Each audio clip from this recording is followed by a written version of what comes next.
अभिषेक यादव जी। राधे राधे।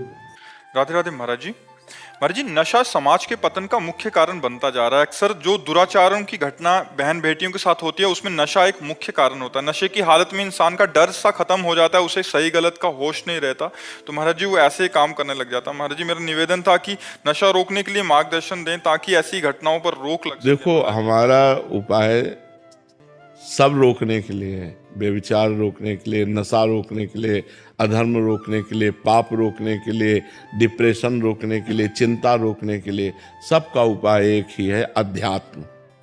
जब तक आप अध्यात्म से नहीं चलोगे तब तक आपका सुधार नहीं होगा।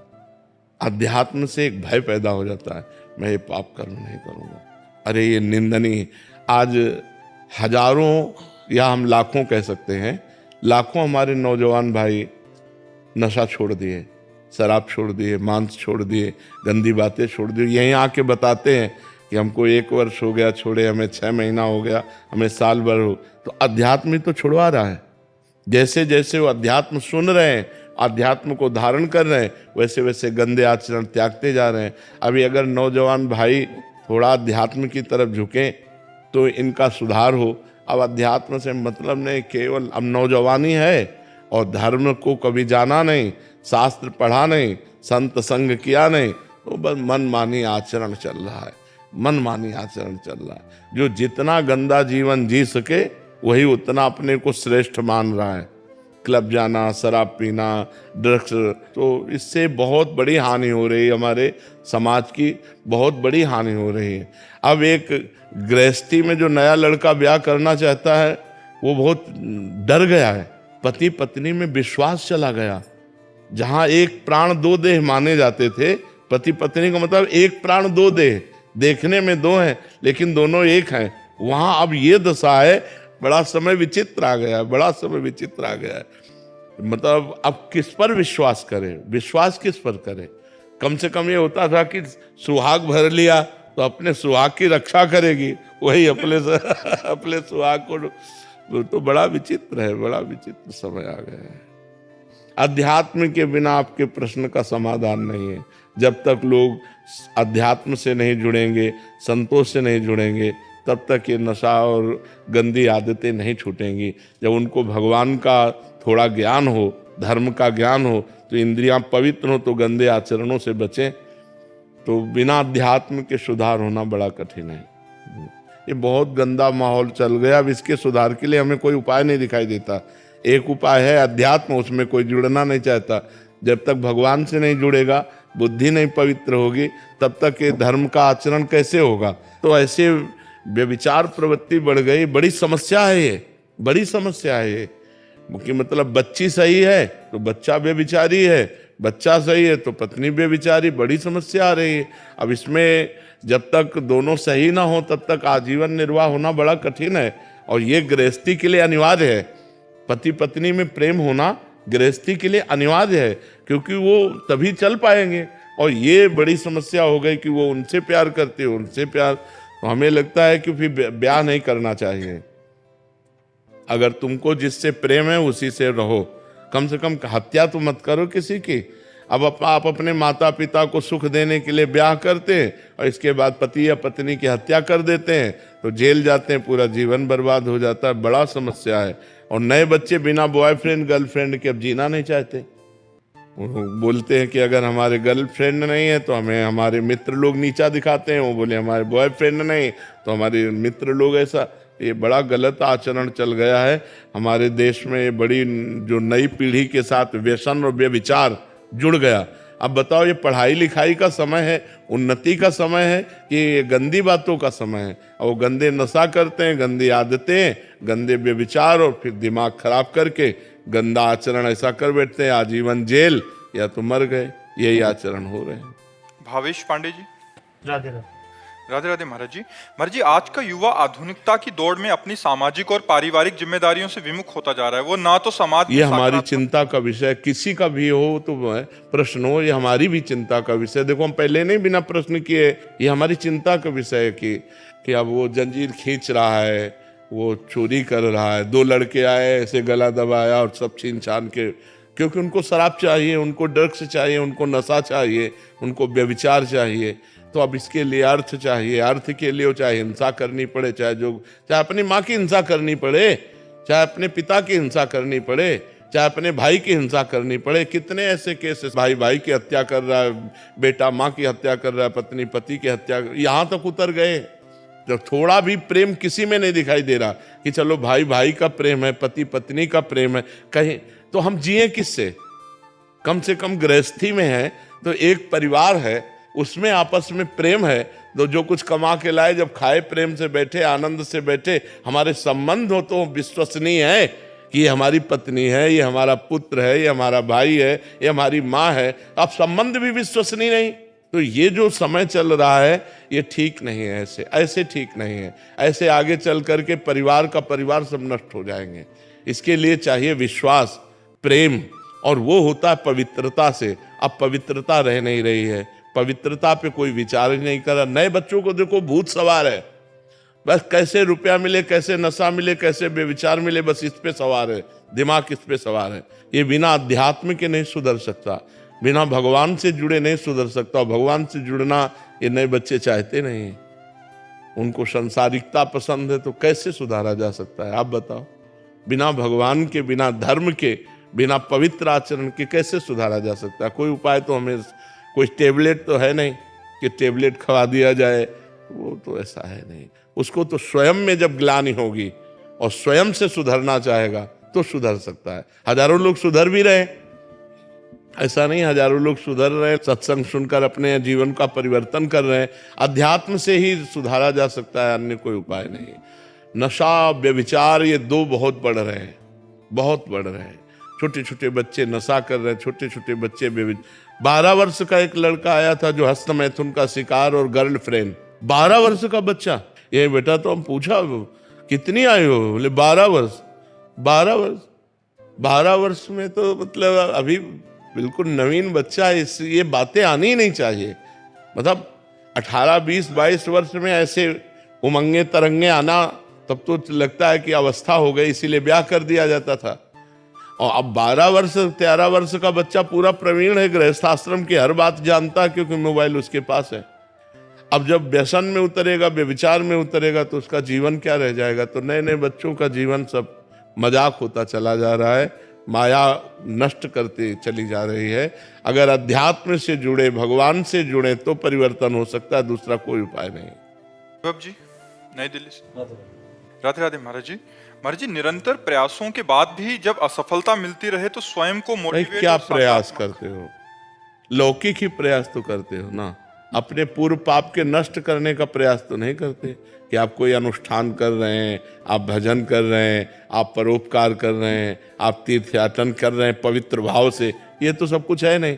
तो पूर्व में जो पाप कर्म किया है, अब जो आप सफलता के लिए प्रयास करते हैं, वो आपको असफल कर देता है, गिरा देता है। तो आपका प्रयास कोई आध्यात्मिक है क्या? तो फिर बिना आध्यात्मिक प्रयास के आप कैसे विजय प्राप्त कर सकते हैं? जो हमने पूर्व में पाप किए हैं, गलतियां की हैं, वो हमको दुख देंगे ना। हम पढ़ लिख करके अच्छा बनना चाहते हो, हमको गिरा देंगे। हमारे पास सर्टिफिकेट लेकिन नौकरी नहीं मिलेगी, व्यापार में पैसा लगाते हैं लेकिन सफलता नहीं मिलती है। तो वो हमको दुख देगा ना पाप कर्म। तो उस पाप कर्म को नष्ट करने के लिए हम क्या प्रयास करते हैं? विचार कीजिए। कोई प्रयास नहीं करते ना, तो उसके लिए प्रयास करो। हम कह रहे हैं कुछ मत करो, राधा राधा राधा राधा राधा नाम जपना शुरू करो। काउंटर लो और गिनती से 50,000 रोज नाम जप करो। फिर हमें बताओ लंबे समय तक। ये नहीं कि अब 4 दिन बाद हमसे प्रश्न करो कि 50,000 नाम जप किया, हमारी नौकरी नहीं लग गई, हमारा काम नहीं बना। लंबे समय तक जप कीजिए, फिर देखिए सफलता मिलती है कि नहीं। कुछ जने बिना प्रयास के भी महाराज जी, क्या उनका पूर्व का प्रारब्ध? पूर्व का पुण्य है कि उनका प्रयास कोई ज्यादा प्रशंसनीय नहीं है, पर वो सफलता प्रशंसनीय प्राप्त कर रहे हैं, ये पूर्व का पुण्य है। ऐसा भी देखा जाता कि वो बिना, उसमें योग्यता भी नहीं है। बिल्कुल, हाँ, योग्यता भी नहीं, प्रयास भी नहीं, सफलता अधिक है, ये पूर्व का पुण्य उनका काम कर रहा है। योग्यता है, प्रयास भी है, लेकिन सफलता नहीं, ये पूर्व का पाप उसको गिरा रहा है। क्रम होता है, जब पुण्य लगेगा तो आप पाप कर्म करो तो भी उन्नति होती चली जाएगी, और जब पुण्य का संयोग आएगा, जैसे पाप का लगा संयोग, तो अब आप चाहे जितना पुण्य करो, आप चाहे जितना धर्म करो, वो आपको दुखाई देता चला जाएगा। और पुण्य का संयोग है तो आप पाप कर्म करो तो भी आपको सुख मिलता चला जाएगा। लेकिन जब ये पुण्य खत्म होगा और पूर्व का पाप और वर्तमान का पाप मिलेगा तो आपको कष्ट दे देगा। और जब उनका पाप नष्ट हो जाएगा तो ये पुण्य और वो पुण्य पीछे का जब मिलेगा तो उनकी उन्नति हो जाएगी। ये एक क्रम है ईश्वरीय, जो ईश्वरी भागवती है जो क्रम है वो ये है। तो इसलिए नाम जप करो और अपने पापों को भस्म करके आगे बढ़ो, नाम जप करो। ठीक है। अशोक जी, नीलिमा जी, राधे राधे राधे। राधे राधे महाराज जी, आपके चरणों में कोटि कोटि प्रणाम। महाराज जी, यूट्यूब में आपको देखकर, आपकी वाणी सुनकर, कीर्तन सुनकर एक अलौकिक अद्भुत आनंद की अनुभूति होती है और वो खिंचाव यहाँ खींच लाया। महाराज जी, एक प्रश्न में त्रुटि हो तो क्षमा कीजिएगा। महाराज जी, ठाकुर श्री रामकृष्ण परमहंस जी और आपके जीवन और उपदेशों में एक अद्भुत समानता सी दिख रही है। महाराज जी, विशेषता महाराज जी, रामकृष्ण परमहंस जी ने कहा था कि वो 100 वर्ष के बाद इस पृथ्वी पे कलकत्ता के दक्षिणेश्वर काली मंदिर से उत्तर पश्चिम दिशा में पुनः आएंगे। महाराज जी, कानपुर भी ऐसा ही कलकत्ता से उत्तर पश्चिम। महाराज जी, तो क्या कोई ऐसी? नहीं, हम तो उन महापुरुषों के दास हैं, उनकी चरण रज के प्रताप से। हाँ, बोल जो रहे हो उन्हीं की जूठन बोल रहे हैं, जो बोल रहे हैं वो उन्हीं की जूठन बोल रहे हैं, महापुरुषों की ही बातें बोल रहे हैं।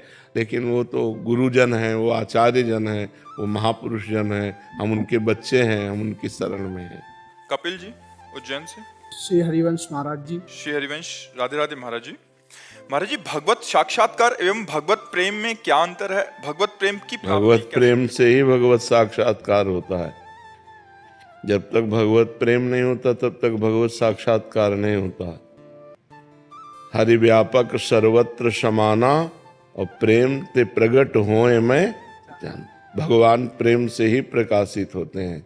मिले न रघुपति बिन अनुरागा, किए कोट जप जोग विरागा। अनुरागा का मतलब प्रेम ही होता है, भगवान बिना प्रेम के नहीं मिलते हैं।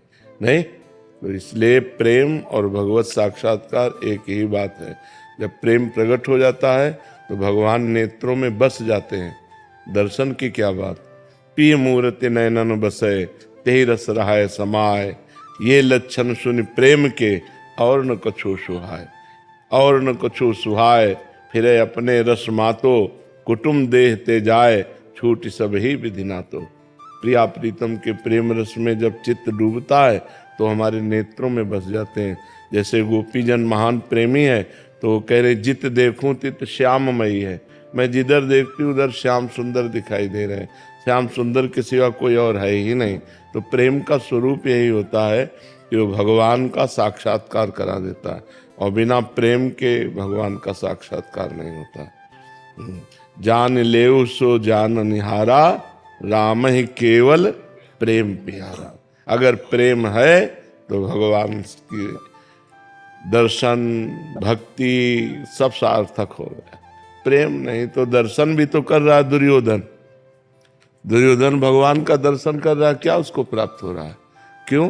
क्योंकि प्रेम नहीं। और विदुरानी जी दर्शन किए नहीं, लेकिन प्रेम से परिपूर्ण है तो दशा बदल गई।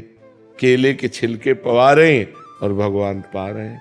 प्रेम, ये 2.5 आखर प्रेम के पढ़े सुपंडित होए, है नहीं?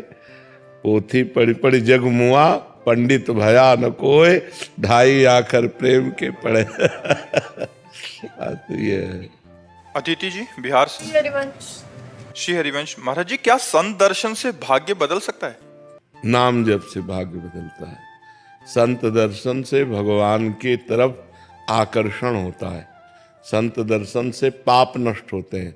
संत दरस जिम पातक टरे। लेकिन भाग्य का परिवर्तन नहीं होता। भाग्य का परिवर्तन भजन करने से होगा। अगर भजन नहीं करोगे तो फिर भाग्य परिवर्तन नहीं होने वाला। संत दर्शन भगवत आकर्षण पैदा करता है। संत दर्शन भगवान की तरफ तुम्हारे मन को, तुम्हारे जीवन को, तुम्हारे चरित्र को वो घसीटता है। लेकिन वो घसीटना तभी सार्थक होगा जब भजन करोगे। साधन को हरि भजन है, कै सत्संग सहाय। सत्संग सहायता करता है, लेकिन मुख्य कार्य है भजन करना। यदि भगवान का निरंतर सुमिरन नहीं हो रहा, भजन नहीं हो रहा, तो काम बनने वाला नहीं है। संत के, महापुरुषों के संग में भी रहने वाले गिरे हुए आचरण वाले देखे गए। रुपया पैसा के लिए जहर दे देना, संपत्ति के लिए गला काट देना, ये बड़े बड़े सिद्धों के पास रहते हुए देखे गए। अगर भजन नहीं है तो बात नहीं बनेगी। संत संग का फल है साधन में प्रीति होना। भगवत प्राप्ति के जो साधन है, नाम जप, भगवान की कथा, भगवान की सेवा, भगवत भाव से समाज की सेवा, बड़े पवित्र आचरण, तो ये है संत संग का। अगर भजन नहीं है तो फिर हम नहीं मानते, फिर संत संग ही नहीं हुआ। अगर भजन नहीं है तो संत संग ही नहीं हुआ। संत संग का फल है कि हम भगवान के मार्ग में अग्रसर होने लगे, क्योंकि संतों का प्रभाव आप सरिस चाहे सबकी ना, वो अपने समान सबको बनाना चाहते हैं। तो उनका संग जब हम करेंगे तो भजन में प्रीति हो जाएगी, भजन चलने लगेगा, गंदे आचरणों से वैराग्य हो जाएगा। अगर ऐसा ना हो तो संत संग ही नहीं होगा। एस कृष्णा। राधे राधे राधे महाराज जी। महाराज जी, जन्म और मृत्यु पूर्व निर्धारित होता है। मृत्यु का समय, स्थान और कारण भी पहले से निश्चित है, लेकिन अगर प्रभु की कृपा से धामवास मिल जाए तो या भाग्य गया पलट जाएगा, फिर लिखित मिट जाएगा, फिर लिखित मिट जाएगा। अगर धाम निष्ठा ले ले तो फिर विपत्तियां आवे, चाहे अंग अंग काट दिया जाए, हम धाम न छोड़े, ऐसी निष्ठा ले ले। खंड खंड हो जाए तन, अंग अंग सतटूक, वृंदावन ने छाड़ियो, छाड़ी वो है बड़ी चूक। अगर हम ऐसी धाम निष्ठा ले लेते हैं तो हमारा भाग्य परिवर्तन धाम की कृपा से हो जाएगा। धाम सच्चिदानंदमय है, नहीं हमारे भाग्य में नहीं लिखा कि वृंदावन धाम में मृत्यु होगी, चाहे जिस ज्योतिषाचार्य से दिखवा लो। लेकिन भजन और निष्ठा के प्रभाव से जीव का इसी जन्म में कल्याण हो जाता है, परम पद मिल जाता है, भगवत कृपा से उसका भाग्य परिवर्तन हो जाता है। ये सब अलौकिक कार्य उसके हो जाते हैं जो निष्ठावान होता है। धामनिष्ठ, नामनिष्ठ, गुरुनिष्ठ, इष्टनिष्ठ, निष्ठावान में ही चमत्कार प्रकट होता है कि भाग्य परिवर्तन हो जाता है। इसलिए निष्ठावान बने। और ये सत्य है कि धाम निष्ठा, पूरी निष्ठा, ये जीव के भाग्य का परिवर्तन। जैसे काशीपुरी है, अब आप आजीवन के लिए वास ले लें तो वहाँ मच्छर को भी मोक्ष प्राप्त होता है, मनुष्य की क्या बात। भगवान विश्वेश्वर विश्वनाथ जी वहाँ कीड़ा मकोड़ा को भी मोक्ष पदवी प्रदान करते हैं। और ये वृंदावन धाम है, यहाँ तो भगवान शिव भी चरण रज लेने की लालसा करते हैं। तो अगर यहाँ की निष्ठा ले ले, भाग्य परिवर्तन हो जाए तो कोई आश्चर्य की बात नहीं। जे रेणु पर मरिबो मंगल आए, अगर यहाँ शरीर छूटता है तो निश्चित भगवत प्राप्ति होती है। ये भगवान का धाम है। श्रीकांत जी, जर्मनी से। राधे राधे। राधे राधे महाराज जी। महाराज जी, आप कह रहे हैं कि महाभारत में पांडु राजा और उनकी धर्मपत्नी ज्ञान देते हुए कहते हैं कि जब मनुष्य को सत्य का बोध होता है, मृत्यु लोक त्यागने पर उसे 3 ऋण चुकाने पड़ते हैं, देव ऋण, ऋषि ऋण और पितृ ऋण। महाराज जी, इसमें देव ऋण जो दान धर्म से चुकाया जाता है, इसमें दान धर्म का मतलब कौन सा है महाराज जी? देव ऋण को दान के द्वारा। देखो, जब हम भगवान का भजन करते हैं, एकादश स्कंद में भागवत में लिखा है, जो भगवान श्री कृष्ण का भजन करता है वो तीनों ऋणों से मुक्त हो जाता है। अगर भजन ना करे तो ये दान पुण्य जीव को सदगति नहीं प्रदान कर सकते, उच्च लोकों की प्राप्ति करा सकते हैं। देवलोक प्राप्त हो सकता है, पितृलोक प्राप्त हो सकता है, तपलोक प्राप्त हो सकता है, महारलोक प्राप्त हो सकता है, यहाँ तक कि ब्रह्मलोक तक। तो ब्रह्मलोक तक आने जाने का क्रम बना हुआ। आ ब्रह्म भुवनान लोकान पुनरावर्तिनो अर्जुन, भगवान कहते हैं। और आ ब्रह्म स्तंभ पर्यंतम सर्वम मायामयम जगत, सत्यम सत्यम पुनः सत्यम हरे नामयु केवलम। यदि दान पुण्य के बल से तो लोकों की प्राप्ति हो सकती है, मोक्ष की नहीं, या भगवत प्राप्ति नहीं हो सकती। तो ऋण मुक्त तभी माना जाए जब भगवत प्राप्ति हो जाए। अगर भगवत प्राप्ति नहीं है तो कोई ऋण मुक्त नहीं हुआ। मनुष्य जीवन का जो परम कर्तव्य है वो भगवत प्राप्ति। सो परत्र दुख पावई, सिर धुनि धुनि पछताए, काल ही कर्मय ईश्वर मिथ्या दोष लगाए। जो न तरय भव सागर, असमाज नर पाए, सुअति निंदक मंदमति, आत्महनन गति जाए। वो आत्महत्या है, चाहे जो ऋण पूरा कर ले, यदि भगवत प्राप्ति नहीं करता। मनुष्य जन्म भगवत प्राप्ति के लिए मिला हुआ है। तो मातृ ऋण, देव ऋण, पितृ ऋण, ऋषि ऋण, सबसे ऋण हो जाता है जब भगवान की प्राप्ति हो जाती है। शीला जी। राधे राधे। राधे राधे महाराज जी। महाराज जी, आप कह रहे हैं कि सांसारिक सुखों को अक्सर आध्यात्मिक उन्नति के मार्ग में बाधा के रूप में क्यों जाना जाता है? है कौन सा सुख? आप हमें व्याख्या करके बताओ कि इसमें सुख है। अच्छे से अच्छा पदार्थ पालो, 6 घंटे में मल बन जाएगा। पा के तुरंत वमन कर दो तो देखने लायक नहीं रहेगा। क्या सुख है? इतनी बड़ी रसेंद्री है यार, बस इतने के लिए सारे पाप हो रहे हैं। और आओ बढ़ के सुख में, दो ही सुख संसार में सबसे ज्यादा महान है, खाने को अच्छा मिले और भोगने को मिले, रसेंद्री और जनेन्द्री। शिष्णोदर परायण, शिष्ण जनेन्द्री और उदर परायण रसेंद्री, ये दो ही सुख है। जितना रुपया पैसा जो भी किया जाता है वही दो ही सुख के लिए किया जाता है, अच्छा खाने को मिले, अच्छा भोगने को मिले। तो पहले आकर तो व्याख्या कर दिया कि अगर आप उसको खा के तुरंत वमन कर दें तो देखने लायक न रहे, और अगर 6 घंटे रुक गया तो मल, दुर्गंध युक्त मल बन जाएगा। तो वो सुख है क्या? जो 6 घंटे में अनित्य है, नाशवान है, वो सुख कैसे हो सकता है? वो तो केवल हमारी वासना है। दूसरा काम भोग, जो शिष्णोदर परायण जन है, काम भोग जनेन्द्री का। तो जनेन्द्री का सुख कहाँ निर्धारित किया गया है? मलमूत्र के द्वारों में। क्या उन मलमूत्र के द्वारों में सुख भोग कर हम कभी तृप्त या शांत हो सकते हैं? आप लोग तो सब गृहस्थ धर्म में हैं। क्या आपको तृप्ति मिली कि अब कछ नाथ न चाही मोरे, दीन दयाल अनुग्रह तोरे? जो इन इंद्रियों के भोगों के परायण हो गया वो महापाप कर बैठता है। इंद्रिय सुख ये जादू का तमाशा है। खाओ जैसे जादू की वस्तुएं, तृप्ति नहीं होगी। ऐसे ये माया की वस्तुएं हैं। मां माने नहीं या माने जो नहीं है पर भास रही है, उसका नाम माया है। तो ये जो इंद्रियों के भोग हैं ये हमारे समय को नष्ट करते हैं, हमारे चिंतन को नष्ट करते हैं, और हमारा जो चिंतन भगवान का होना चाहिए वो भोगों का होता है। जो हमें इस बार चिंतन करके भगवत प्राप्ति करनी थी वो हम भोगों का चिंतन करके भगवत प्राप्ति रहित दुर्गति को चले जाते हैं, इसलिए भोग मना किए गए। धर्मयुक्त भोगों को भगवान ने अपना स्वरूप बताया है, धर्मयुक्त काम को भगवान ने अपना स्वरूप बताया। जैसे आप पति पत्नी हैं और आप धर्म के अनुसार भोग भोगते हैं तो आपको भगवत प्राप्ति हो जाएगी। लेकिन पत्नी दूसरे किसी पुरुष से और पति किसी दूसरी स्त्री से, ये नरक की प्राप्ति का हेतु होगा। धर्म विरुद्ध भोग नरक की प्राप्ति का हेतु है, धर्म युक्त भोग भगवान की प्राप्ति। भोगों को मना नहीं किया गया, भोगों को मना नहीं किया गया। भोगों को धर्मयुक्त भोगो, धर्म की सीमा के अंतर्गत भोगो।